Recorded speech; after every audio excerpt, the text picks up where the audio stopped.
asking me lies, asking me lies. Hi, everybody. Welcome to Lies, More Lies, and Damned Media Lies. The title of our podcast is a bastardization of Mark Twain's Lies, Damn Lies, and Statistics, his media criticism of 19th century America. We'll look at the sins of omission and commission of today's print, television, and digital media in the line not only of Twain, but also A.J. Liebling, Alexander Colburn, and Beavis and Butthead. I'm Dennis Bro, journalist, novelist, film, television, and art critic. And I'm Jalyssa DuGro, an independent journalist based out of Florida. And we're Bro and DuGro Goin at the news. Okay, so our first segment is a piece about Germany's Merz in the New York Times, and in New York Times Speak, Germany's Merz, a kinder, gentler Nazi. Germany's current right-wing chancellor, Friedrich Merz, is a descendant of Nazis. His grandfather, a mayor of a German town, which named streets after Hitler and Goebbels, and his father fought in the German army as part of Hitler's forces. Merz himself, famously, like Hitler, called for an attack on the city hall in his hometown of Brion in Rhineland-Westphalia to overthrow the Red Town Hall, which was hardly red, just under the providence of the lawfully elected SPD leadership, the equivalent in Germany of the American Democrats or British Labour Party. Merz is presiding over the shift in German industry from a peacetime to a war footing. Under his leadership, as Germany has cut itself off from cheap Russian oil and natural gas, the heart of the European economic engine, the German auto industry is leaving, with Volkswagen recently announcing plant closings. Instead, he is overseeing a Germany where the only true industrial growth is in weapons. The new German economic miracle is in the development of companies like Merz's homeland, Rheinmetall, attempting to rival the U.S. war machine in its development of munitions and armored vehicles, with growth expected to be 5 times this year what it was last year. The Nazi descendant also has moved Germany closer to a compulsory draft, with this year a letter sent to all 18-year-olds asking if they would like to enlist in the army, all to fight the supposed Russian menace, as once again the country is being led into a panic to fight an enemy which has no designs on it, as in fact Russia instead leans east and is content to have the West sow the seeds of its own destruction. How does Western media present this extremely pugilistic figure? Let's take a look at a mid-December piece in the New York Times about Merz, headlined "Europe's Pragmatic Deal Maker," and which, in embarrassment at the puff piece, the Times later has changed to "The Turbulent Times of Friedrich Merz." And the turbulent times at the New York Times. Merz is presented as an Adenauer-type Christian Democrat, as sturdy at the helm of state as he is in piloting his own plane. It was Konrad Adenauer presided over, yes, the buildup of the economic engine of Germany, but also the rolling back of Germany's denazification as the country became a U.S. bulwark in the Cold War, with its former Nazi past forgotten, in the rush to contain the Soviet socialists. Merz's is called a throwback form of leadership, that is, to a nostalgic, kinder, gentler period, evoking Adenauer's essentially post-Nazi regime disguised as democracy, though the author notes in passing that Merz is called, the strongest leader standing among Europe's major powers. But he has lost support among his own people. The description is itself a kinder, gentler way of concealing that, as Reuters described it, Merz is, quote, one of the least popular chancellors in memory, with his ratings continuing to fall and with the majority of Germans describing him as untrustworthy.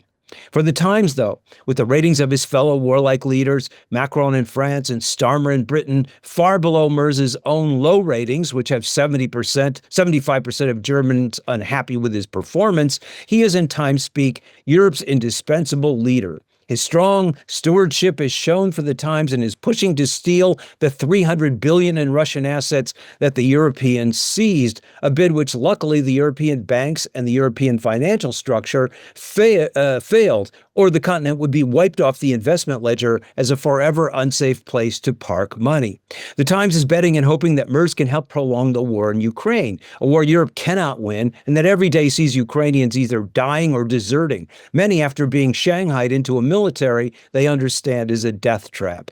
A sign of Merz's practicality and prodigious statesmanship for the Times is that when he came to visit Trump last June, he brought a framed copy of Trump's grandfather's birth certificate. This is the grandfather who made the family fortune in the West in brothels, arriving too late to mine the gold and instead deciding to mine the miners, that is, ply them with alcohol and sex workers. So you have the descendant of Nazis flattering the descendant of alcohol and sex trafficking, and both having a good laugh over their being leaders of their respective countries instead of being tossed on the scrap heap of history. Merz, the story tells us early on without identifying where, has been, quote, shaped by his years in corporate law. It's only several paragraphs later, we find out that these companies include BlackRock, which will have a substantial share in rebuilding a devastated Ukraine, a devastation Merz is attempting to prolong by extending the war so that the cleanup bill from which he and his BlackRock buddies can profit will increase.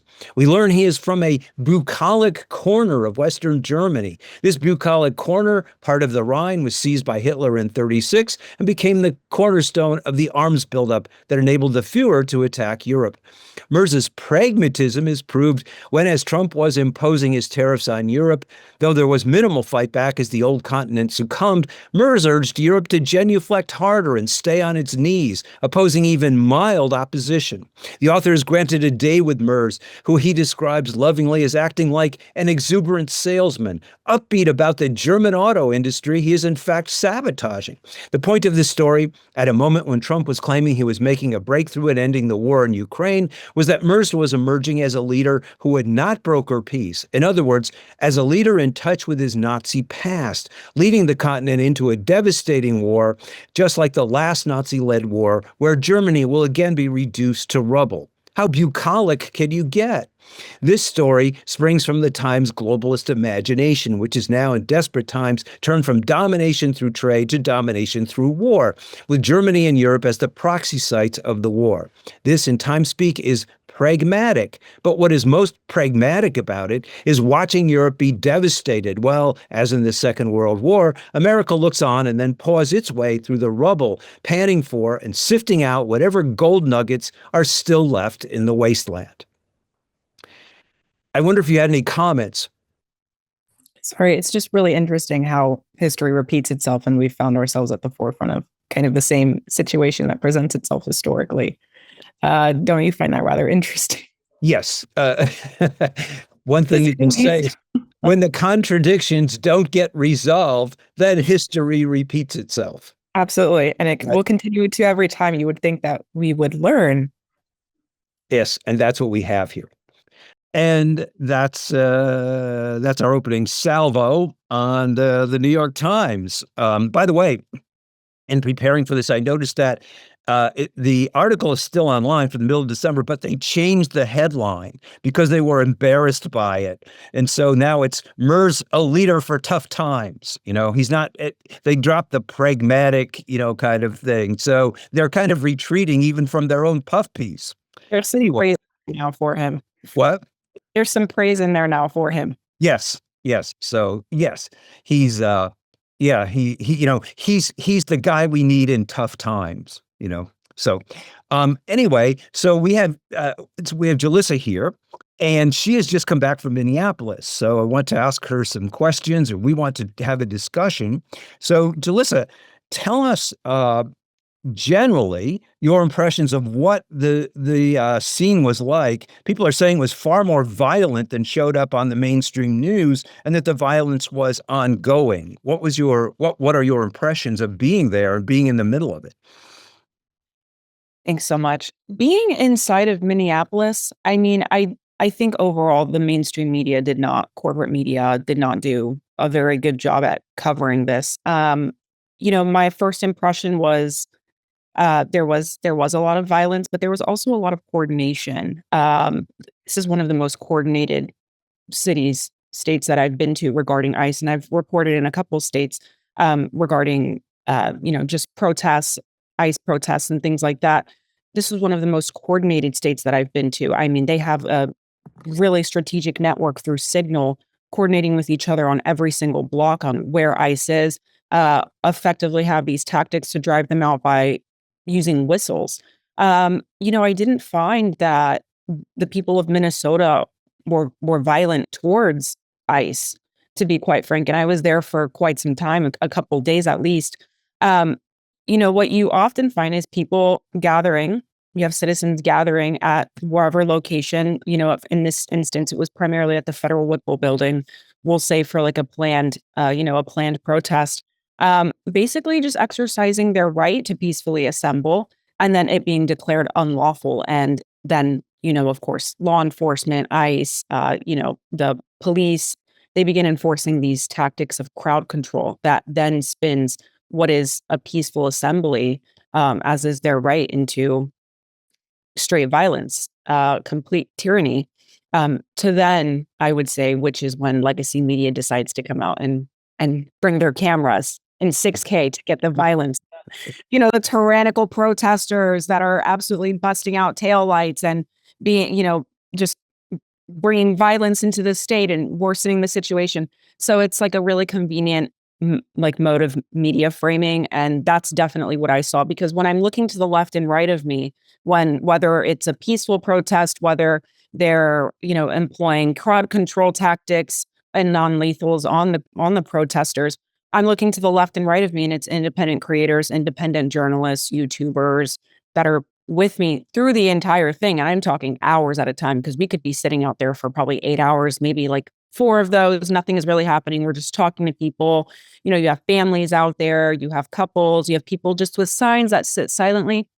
That was my overall impression, is that the violence, in my opinion, largely is perpetrated by law enforcement. It's in declaring these protests unlawful, but for no real good reason. Demonstrators are pretty good at regulating each other, especially these protest organizers who will tell, fellow people attending these protests, like, hey, they said, get back onto the sidewalk. Let's get back onto the sidewalk. Hey, don't throw that, or don't do this.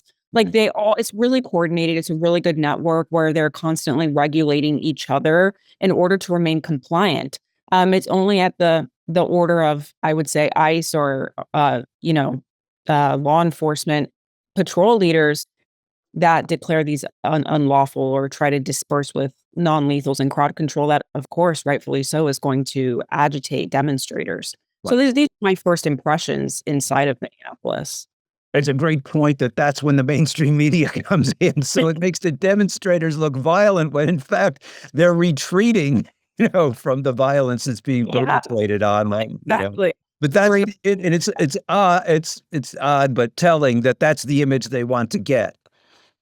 No, definitely. I mean, I don't even know how they know. Legacy media, it's like they can hear when a flashbang is thrown, because that's when they show up. You see these cars come in, and they're not even out there all day like these independent journalists and citizen journalists are. They're not. I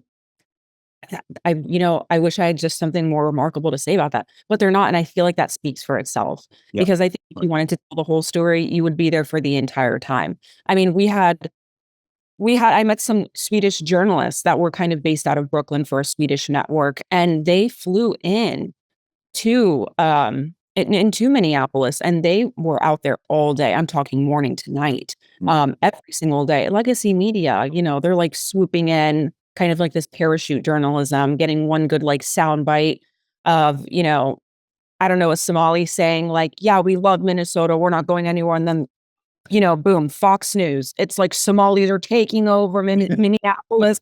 And it's like, this is so convenient. I think if you wanted to get the whole story, you would be out there the entire time. Right. And there's one Somali who's taking over. One Somali. Yes. One Somali. Okay. This is, as you said, very organized, persistent resistance to Trump, with even a Bruce Springsteen song now coming in at #1 in the U.S. and in 19 other countries. And with Trump continuing to double down after a moment of retreat, would you say this is a pre-revolutionary situation in terms of the organizing, or where do you think this will go in terms of Minneapolis? I definitely. What do you think will be next? In a way, yeah. I definitely think this is pre-revolutionary, and I think the administration knows that, which is why I think Donald Trump pulled those federal troops out of there, or the National Guard out of there, significantly lowering those numbers or that presence inside of Minneapolis as well as like other states, and saying we're not going to help the Dem states unless they ask for our help, because it's not helping. It's extremely inflammatory. This is only happening because of this quite excessive and completely, unnecessary and irresponsible policing or just policing and surveillance inside of these states. So it's quite inflammatory. I think they realize that. And I mean, historically, Minneapolis, we saw what happened with, BLM and these protests. And so I'm only saying that in terms of what it could be. We've already seen far more activity inside of Minneapolis when it comes to protesting. So I think we know that it could have been, way more active than it was for just these protests. So what I see happening right now is I'm talking to people on the ground inside of Minneapolis. I have a couple friends out there, and things are dying down in terms of, not in terms of ICE, because the ICE presence is still extremely heightened inside of Minneapolis, but in terms, I think, of those extremely large protests and maybe like revolutionary revolt types, what we kind of anticipated, because even myself, I anticipated that. I said, oh man, I saw what happened 4 years ago. I was like, this is probably definitely going to happen again. Should go out there and really see what's going on the ground. But surprisingly, it didn't go. We kind of like edged up to that line of what it could have been. And I think things are kind of dying or simmering. I think the pot is now simmering. I think the administration knows that and recognize that. I was actually quite surprised to see that he said, we're not going to help them unless they ask for our help, because, his attitude before was very brazen, as well as Kristi Noem, which I think maintains her position no matter what. I think that's just who she is. But, he was quite brazen in his statements that, we're going and there's nothing that you can do about it. And we're going to actually keep going harder and harder. And we're going to send whatever paramilitary group we want out there. And you just have to deal with it. And, basically, if you're retaliating against us, you're a domestic terrorist. Not that the domestic terrorist rhetoric has died down any much, but that police force and that like National Guard presence and things like that has dialed back. And I think that means something. Yeah, there is the taco, Trump always chickens out, but that's from the right. What really happens is Trump comes up against the limits of his own and the U.S. imperial, the empire's power. And when he does, sometimes cooler heads prevail, and he realizes what he's doing doesn't make any sense and could have horrible ramifications. So he backs up a little bit, Of course, but he'll never say like that. It's always branded as like, well, you guys just don't want my help anyways. No, it's just not working. So this is completely ineffective tactic, and you just won't say that. So he always has to get the win, Yeah. And the last word. Yeah, and when you think about it, Minneapolis is a hotbed. In the 30s. It was the occasion of a general strike in 1934. The George Floyd protests, the Black Lives Matter began in Minneapolis, and now it's a hotbed again. So these protests have sort of increased. They're increasing. Okay. What was the treatment of journalists like, and how were you treated? And what is flashbanging, and why is it used? The treatment of journalists, I think that law enforcement, when they were deploying these non-lethals, did not discriminate between journalists and protesters. It was, if you're right in front of me, you're going to catch a non-lethal, and it's going straight to you. I got asked that question when I was flashbanged. I got asked that question a lot. Like, do you think that you were directly targeted? Do you think I think if I was standing alone, even though I had a very large press vest and press badge, I think if I was standing alone, they still would have done it. I think if I was still in a crowd, they still did it anyways. They don't really care. I think that they're applying these tactics pretty broad and pretty generally. They just really don't have an interest in who you are or why you're there. Mm-hmm. So how was I treated? Well, and then, the question is, what was flashbanging and how is it used? So a flashbang I'll start with this. A flashbang is a non-lethal explosive device, and it's used for crowd control. It's characterized by a blinding light, specifically like over 1 million candelas, which absolutely overwhelms your eyesight. So you're temporarily blinded, I want to say, for like at least like 10 seconds. And then a deafening sound of 170 to 180 decibels, which obviously warms your ears. So now you're deafened. So it's meant to disorient its target, obviously for crowd control as well. So you're completely disoriented, you lose balance. So I was flashbanged. Actually, it has a very short fuse, so it detonates within like a second and a half. So it's quite quick. Um, this flashbang, this flashbang exploded and it detonated right at my feet. And I was quickly trying to open my phone so that I could record what was happening. And I didn't even notice it landed right at my feet. And because I was looking down at my phone, it exploded right in my face. I had shrapnel embedded under my eye. I want to say it was aluminum or some type of metal. I had a concussion. The pressure, I don't really remember if I actually hit the ground because I was disoriented and hit the back of my head. Mhm. The doctors were asking me that. I You was went to the told, hospital. You went to the hospital, then, right? oh yeah, I went to the hospital right after that. Initially I was in shock and I didn't realize that I was in shock. I was like, okay, like it's okay. It was just like a little boom.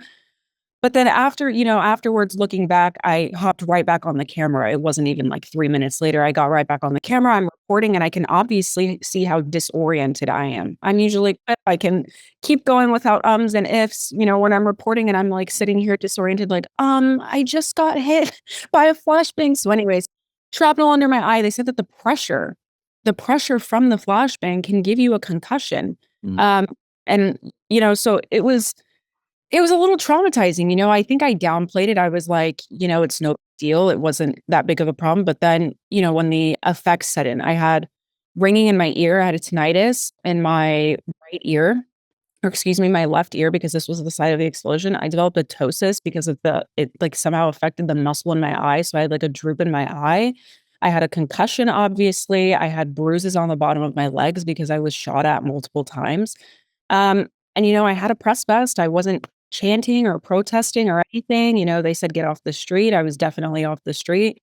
So, I think that this is extremely concerning, because if we're not respecting the freedom of the press, freedom of speech, the freedom to report and be present at these events, what does this say for the future of journalism? It's basically, if you're not in, you're out. You have to either bend the knee, and you can only be where we want when we want. You can only be where we want when we say you can. And that's extremely concerning. And so, I can completely understand why the masses are protesting this, and kind of going against these orders. It makes perfect sense.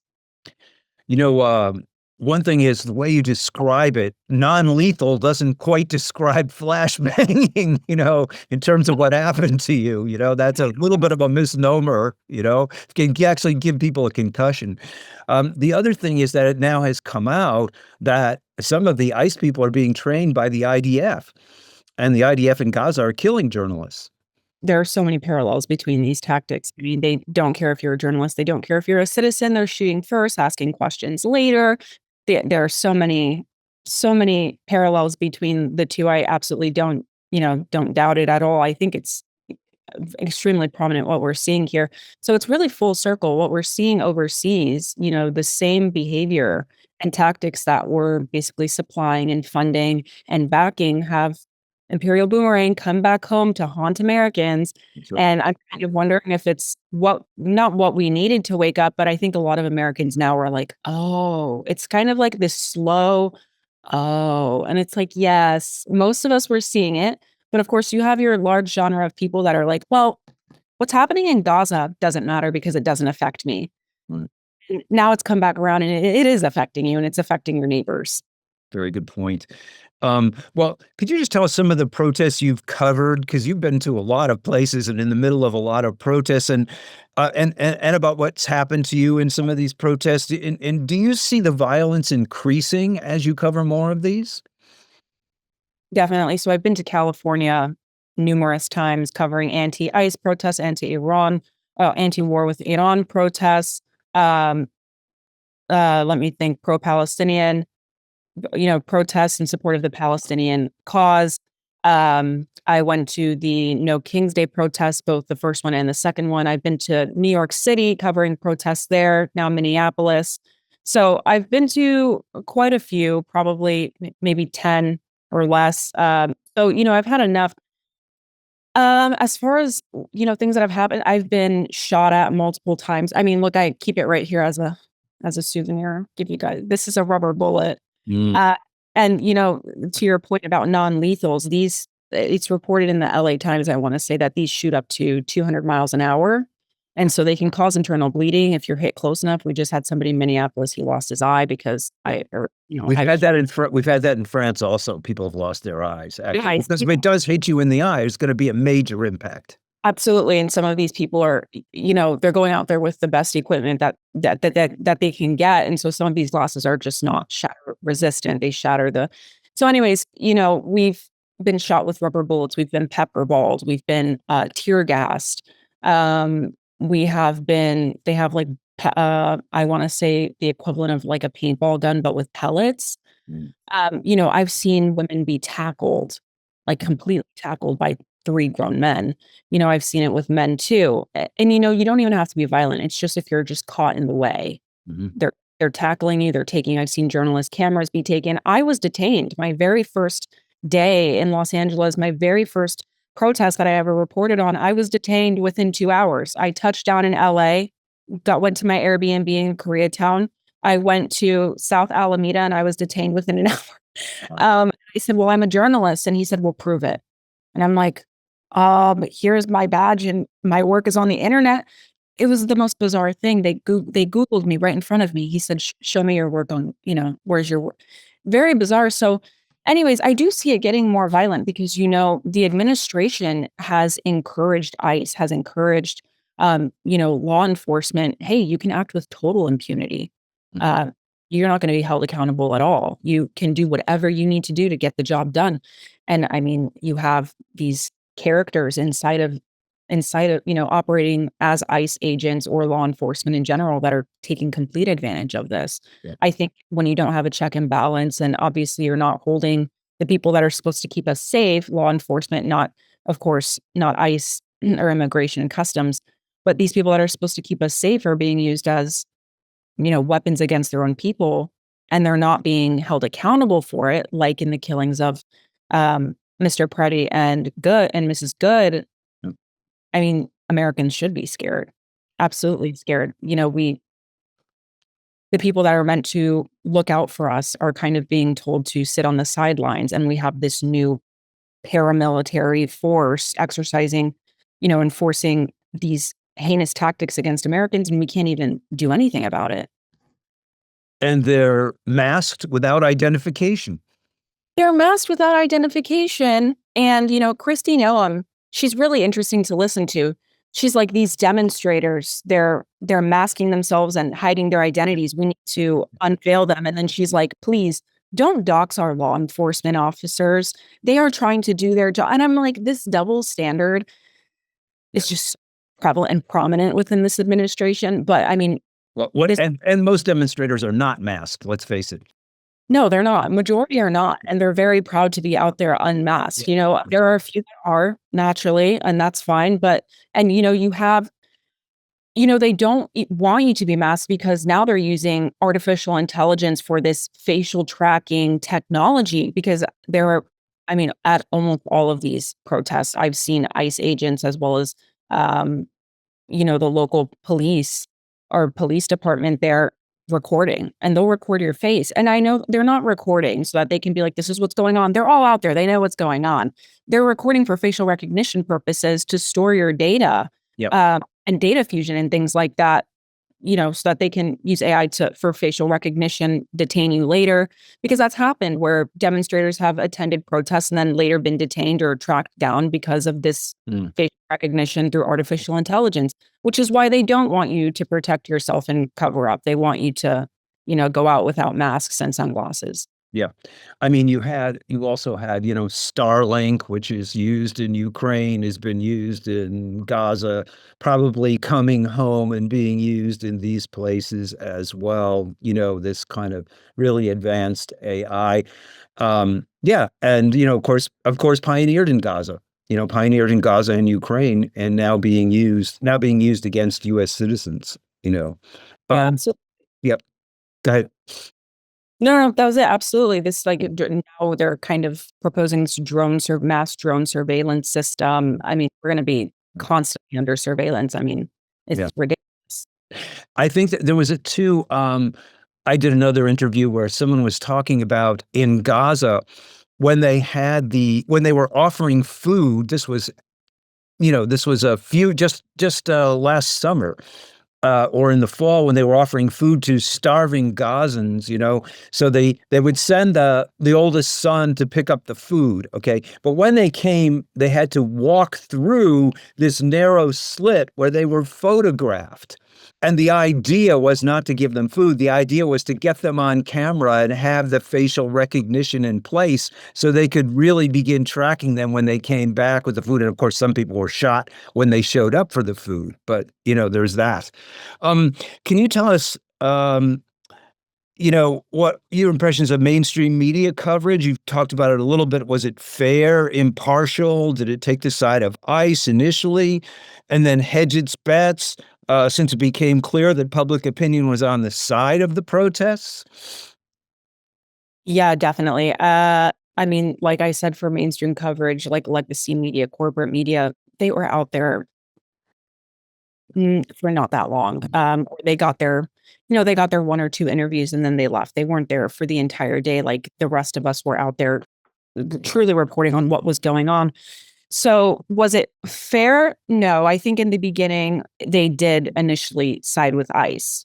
I think for maybe the more left-leaning media outlets, they took more of a neutral stance, like more neutral language. But definitely, you have obviously your right-wing media outlets like Fox News, largely that, I mean, will always maintain the position of pro-ICE.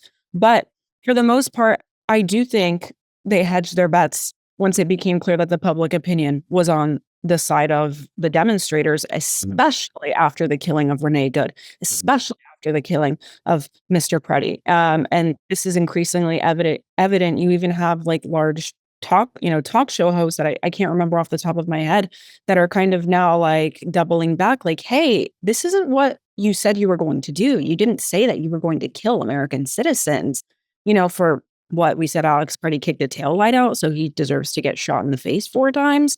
Like, you know what I'm saying? And of course, like we already established, there's absolutely no accountability to be held for these people. I mean, they're allowed to act with impunity. So I think now, I mean, like I said, it's even evident with the administration, he's kind of dialing back, not ICE, but those federal troops as, methods of intimidation or to go out there to kind of like cool and get the pot to simmer inside of Minnesota. I think people are waking up and realizing what they're doing. There have been countless and countless times where they've detained American citizens, or they've taken somebody that is here lawfully inside of the United States, or they've wrongfully taken someone that had to be released 8 months later because they're acting first and then asking questions later. I think people are waking up to that for sure. I think the administration realizes this, which is why Greg Bovino is out and they have somebody else overseeing ICE now.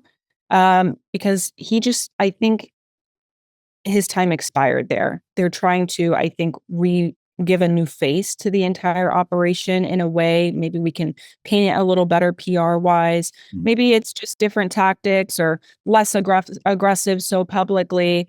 But I'm interested to see in the coming weeks how this develops now that Greg Bovino is not overseeing this anymore. But for the most part, I think that public sentiment is kind of shifting even slowly. Mm-hmm. So there's a New York Times story at the height of the protests and the killings that asked the irrelevant question, how does this affect the elections in the fall? With a horrible but revealing headline, ICE tensions are raging. What's the political fallout? The writer compliments the reporters for a great story this week, looking at how Democrats are grappling with a way to talk about ICE raids. And we remember that the leaders of the party, Schumer in the Senate and Nancy Pelosi's handpicked successor, Hakeem Jeffries, called for better training for ICE, meaning that with the training, the 3 bullets that killed Renee Good and the 10 shots that killed Alex Preddy could have been reduced to just 1 or 2 shots, thus saving ammunition. That's what the Dems were grappling with before the story took off, grappling with what they're always grappling with, how to keep the lid on things. The violence evaluated by the 3 reporters as to how it will affect the races in the fall, how Dems can avoid calling for ICE to be abolished and instead look reasonable. The point of view here is that street protests is only relevant as it affects the elections, where that energy is then meaninglessly channeled into wins for the Democrats. The Dems suggesting that we have better training for federal ICE agents or just law enforcement in general is like some technocratic fix, exactly like you said, that we can just reduce this down to maybe better training so that next time it's 2 bullets in your shoulder instead of, 3 in your face. And then meanwhile, we have the Republicans that are, leveraging and deploying law enforcement like it's some, like wedge that they can just impose on the citizens at will. Yeah, they just want ICE better armed with more bullets. Yeah, absolutely. They just want ICE better armed with more bullets. Exactly. And then the headline, like ICE agents are raging. What's the political fallout?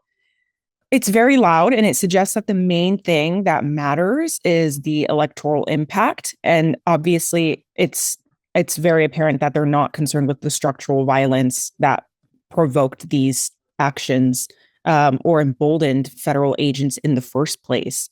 And I think that's what we really need to look at. And I think that they would have a much better, time during the elections if they actually catered to what would benefit Americans, which is like a reform in this policy or just a complete structural and systemic change. So, the media is like channeling this energy of these protests in light of the murders of Renee Good and Alex Preddy into like this ballot calculus. And it really just reduces us to numbers. It's like, and you know what? It also kind of delegitimizes exactly what's happening with the protests, right? It's like the concern after is going to be disingenuous. It's not going to be properly attended to. These very serious matters and policy changes and systemic changes are not going to be, changed for, I think, the betterment of society. It's really just going to be like another place. It's going to be like the immigration issue, right? Like you have 2 parties that are constantly, instead of a fixed policy or again, just a overall change all across the board, it's going to be something that we ping pong. And it's like, do we care about human rights and our citizens' rights or do we not? It's like, whatever's going to get us more votes. It delegitimizes the entire, I think the entire endeavor to solve the issue in the first place. Yeah, I think in an attempt to bottle up what you and I, what I described and you seconded was a pre-revolutionary situation. Yeah, absolutely, and that's what we're segueing into. Yep. And like we said, I think that the administration knows this. Yeah. Well, thank you for that. And we'll go into another segment here, which I call Times Watch. This is going to be a regular feature on our podcast where I review and we comment on stories in the New York Times that illustrate the privileged status of those inside the Washington Beltway and the New York financial bubble. First up is a story about the new watchword introduced in his campaign by New York Mayor Mamdani, affordability.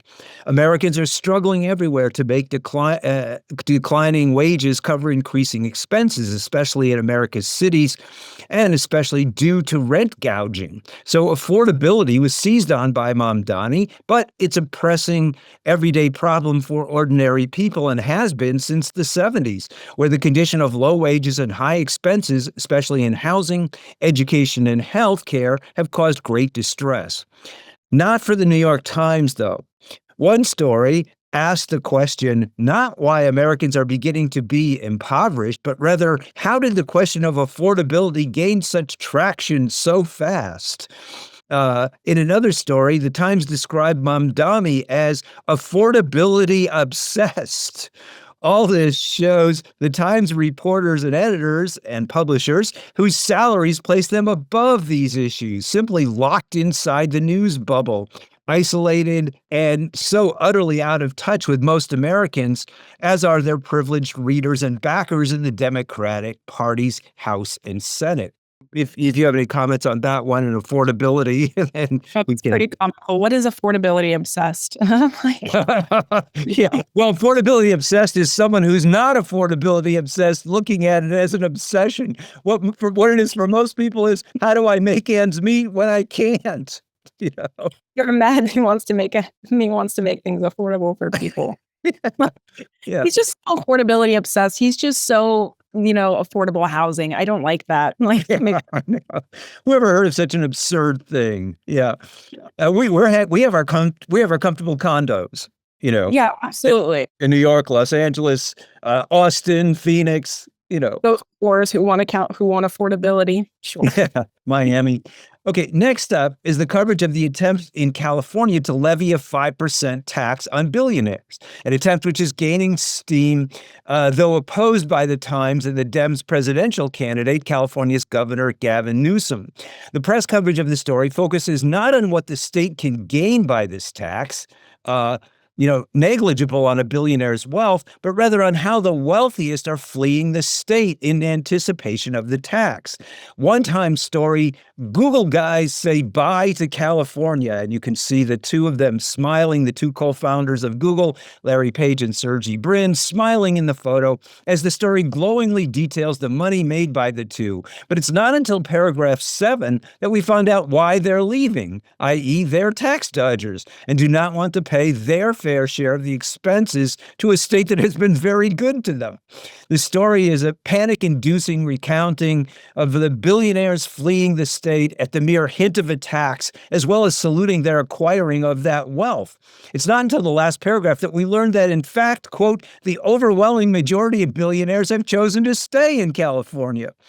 The Times, genuflecting in front of billionaires, aiding by upfront not letting on to why they're fleeing, making it at first seem like a lifestyle decision, and then telling the story from the perspective of the few who are leaving instead of the many who are staying, contrasts even with the Financial Times, which tells their story headlined, California's divisive billionaire tax much straighter, as befits their readers, the business class who need the story straight, explaining that California's healthcare system is in danger of collapse, and highlighting as well as those leaving billionaires who are perfectly comfortable with staying, and studies to show that wealth grew in Massachusetts after taxes were raised on the wealthiest. The way the Times chose to cover the story indicates that their sympathies lie not with those trying to survive healthcare cuts, but the wealthiest 0.01% who want to pay the least. Any comments on this one? The media framing is interesting. Obviously, we're going to frame it, on their fleeing, that it's for better intentions than they're leading on. So, Yes. I mean, Yeah, and it's just, not bringing up why up front, also makes them look better, Looks like, they just like Austin, just for them relocating the family. They're just family guys. Yes, that's right. It's just a family. It's a family story. The last story in this week's Times Watch concerns AI, the scourge of teachers who are watching students disdain writing their own papers and instead having them written by AI. The Times, in their approach, which is on the side not of the teachers but of the tech billionaires fleeing California, uses a sleight of hand which Roland Barthes, a French anthropologist and media critic, referred to as inoculation. Just as in a vaccination, the author reveals a tip of the truth in order to better conceal the deeper truth underneath. Headlined, AI is coming to class. These professors want to ease your worries. The story concedes that the front line on AI in schools is in writing classes and the teaching of writing. The story begins with a discounting of AI by the director of Barnard College's writing program, who says that students use AI, quote, to do the work that we are here to teach them how to do, adding that AI is, quote, very bad at that work. But the point of the story is one professor who has learned how to, quote, accommodate to AI. The story is then told and presents the point of view of that professor who claims that AI helps with articulating and expressing ideas. Having acknowledged the obvious problem, the story then goes on to dispute this common sense claim about AI deskilling students and making them less able to think and write, including an English professor who describes AI as our playground, our sandbox. Well, at the end of the story, which always carries a great weight since it's what the audience is left with, a Columbia University professor allows that with the addition of AI in the classroom, quote, this is an incredibly exciting time in higher education. That's not what my professors my professors who are friends are telling me. They don't find it incredibly exciting, I got to tell you. Rather than one in which professors are being outmaneuvered and driven from their classes by a device that, rather than teaching their students to think, teaches them that thinking and expressing their thought in writing is outmoded. I'm not a fan. I mean, did you see that study that came out that the usage of AI or ChatGPT is affecting your brain? Like, it's actually, your brain activity is lower because you have a computer thinking for you or coming up with these ideas. It seems more of like, I understand leveraging it because I've heard both sides. Like, it's like, hey, this is the future, so leverage it, which is the truth. I mean, we can't escape that reality. But I also do understand, like, it kind of is making us, I think, less critical thinkers because you have a computer kind of coming to the conclusion for you for whatever it may be. So, I mean, it's really interesting. Of course, I kind of side with tech billionaires. Like, woe is the tech billionaire who's just make our life easier. That's all they want. Too bad there's not any money in this. You know, these guys are just doing it out of the goodness of their heart. Of course. You know, the other, it has been also called deskilling at several levels. But I think in the classroom, it is a bit dangerous because what you're deskilling in the classroom, you're not just unemploying people. You're also teaching people that learning how to think is not that important. Yeah, absolutely. And people learn how to think partly through writing by putting words on the page.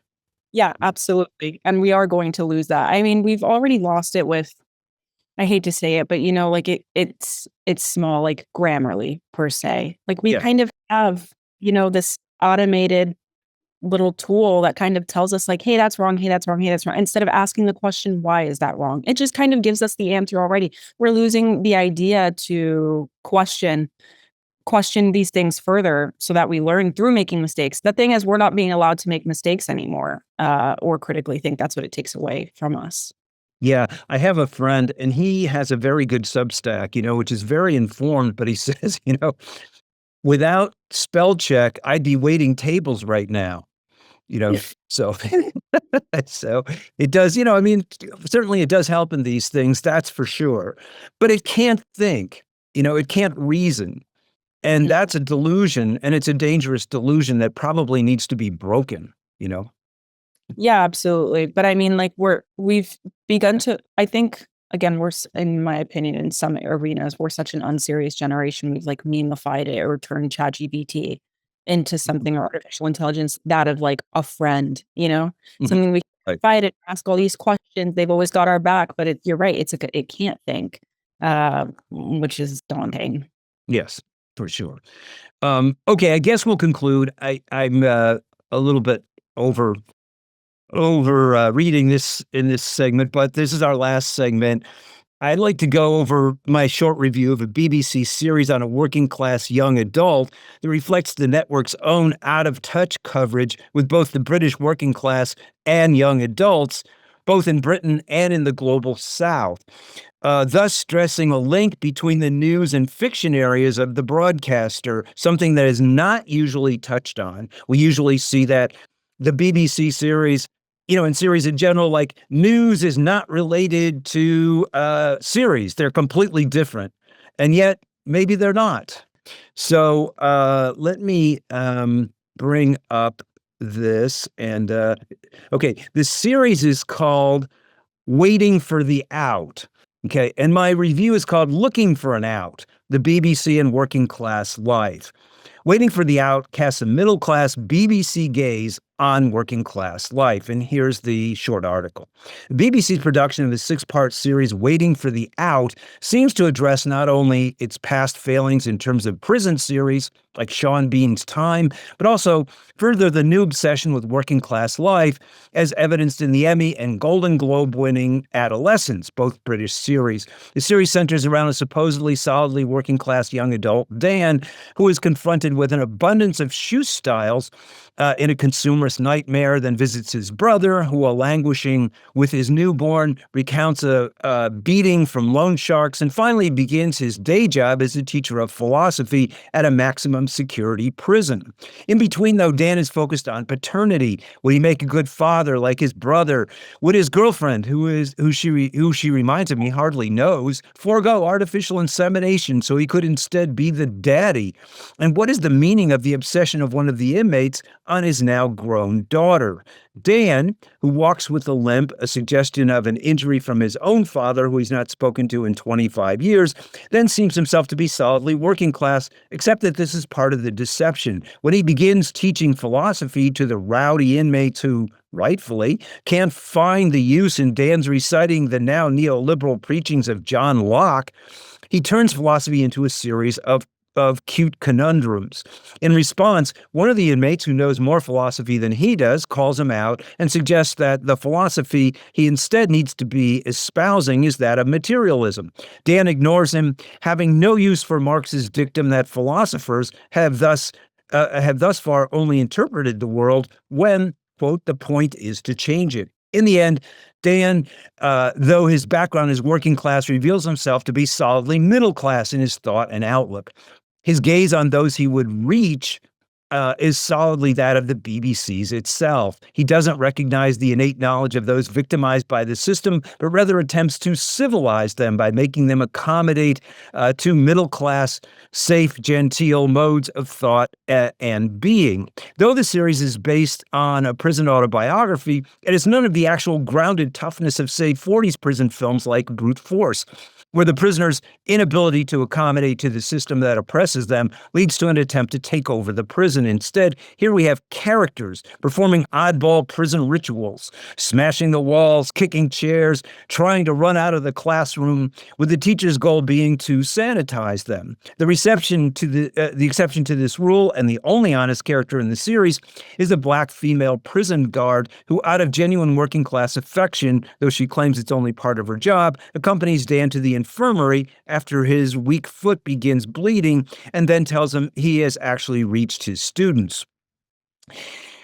The focus on paternity is part of this socializing. Will Dan learn to accept his father's cruelty, thus making him a candidate for fatherhood himself? His single-minded obsession at such a young age with being a parent, besides his girlfriend and his brother, he also stares at the child of an inmate before he goes into the prison, is, though the series seems to see it as a sign of maturity, rather another step at a time in life when rebellion and questioning is key towards interpolation into a social order with nary and not a whit of protest against it.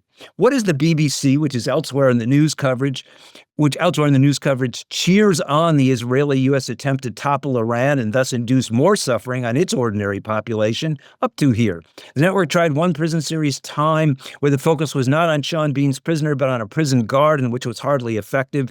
The station is also acutely aware of having to match Netflix's Adolescence, which in the end sees working-class men and boys as villains, and so was prized by mainstream outlets, but still had a solid focus on its working-class characters. So the BBC, as usual, taking the middle ground, has as its focus a middle-class character disguised as working class, set amongst caricatured working-class reprobates whose rebellion, instead of being channeled into actively opposing the system which has exploited them, is instead in the form of our hero siphoned off into metaphysical questions about purpose and freedom.